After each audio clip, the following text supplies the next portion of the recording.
Cependant tous les hommes qui savaient que leurs femmes faisaient des encensements à d'autres dieux, et toutes les femmes qui se tenaient là en grand nombre, et tout le peuple qui demeurait au pays d'Égypte, à Patros, répondirent à Jérémie en disant « Quant à cette parole que tu nous dis au nom de l'Éternel, nous ne l'écouterons pas. Mais nous ferons certainement tout ce que notre bouche a promis. Nous offrirons de l'encens à la Reine des cieux.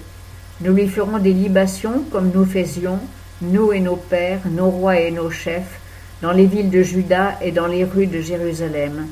Et nous étions alors rassasiés de pain, nous étions à l'aise, et nous ne voyions pas le malheur. Mais, depuis que nous avons cessé de faire des encensements à la Reine des cieux et de lui faire des libations, nous avons manqué de tout, et nous avons été consumés par l'épée et par la famine. Et quand nous offrions de l'encens à la Reine des cieux et lui faisions des libations, est-ce à l'insu de nos maris que nous faisions des gâteaux sur lesquels elle était représentée et que nous lui faisions des libations? Jérémie dit alors à tout le peuple, aux hommes, aux femmes et à tous ceux qui lui avaient répondu, « Ne sont-ce pas ces encensements que vous faisiez dans les villes de Juda et dans les rues de Jérusalem, vous et vos pères, vos rois et vos chefs, et le peuple du pays, que l'Éternel s'est rappelé, et qui lui sont montés au cœur?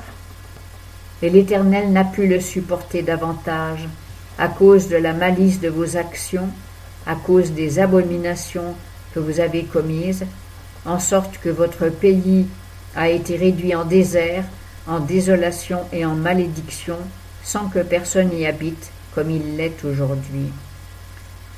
Parce que vous avez fait ces encensements et que vous avez péché contre l'Éternel, que vous n'avez pas écouté la voix de l'Éternel, que vous n'avez point marché dans sa loi, ni dans ses ordonnances, ni dans ses témoignages.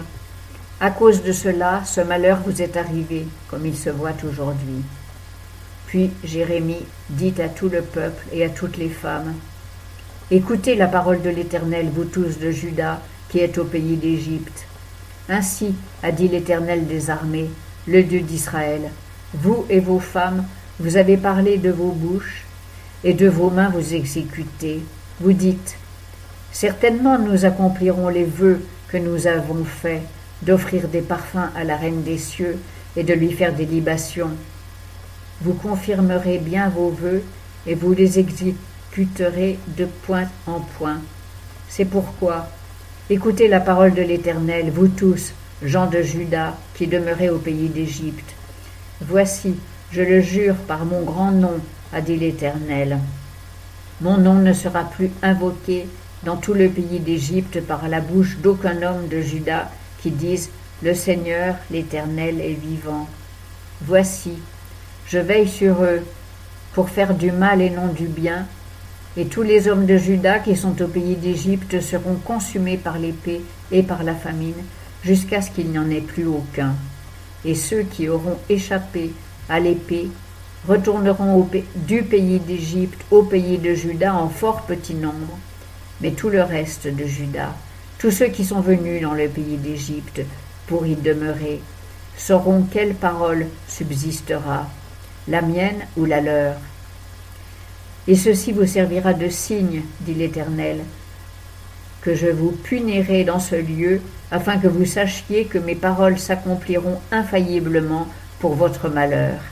Ainsi a dit l'Éternel, voici, je vais livrer Pharaon Hophra, roi d'Égypte, entre les mains de ses ennemis et de ceux qui cherchent sa vie, comme j'ai livré Sédécias, roi de Juda, entre les mains de Nebuchadnezzar, roi de Babylone, son ennemi qui cherchait sa vie.